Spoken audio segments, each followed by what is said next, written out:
আসসালামু আলাইকুম everyone, welcome to my channel. আমি আজকে একদম একটা সুন্দর একটা পারফেক্ট অনেক ভালো একটা এবং বেবিদের জন্য এবং সবার জন্য একটা সুন্দর একটা রেসিপি তৈরি করতেছি। অবশ্যই এই রেসিপিটা ফলো করবেন এবং বাসায় ট্রাই করবেন।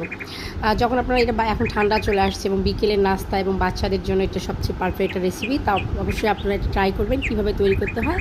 তো চলুন এখন দেখা যাক।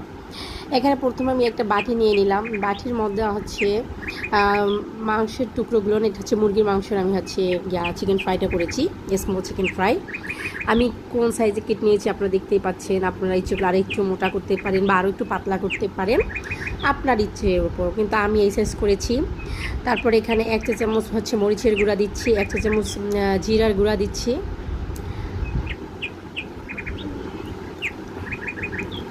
আজকে হচ্ছে একটু ঠান্ডা ভাবতে ভাবলাম বিকেলে এগুলো একটু করে ফেলি।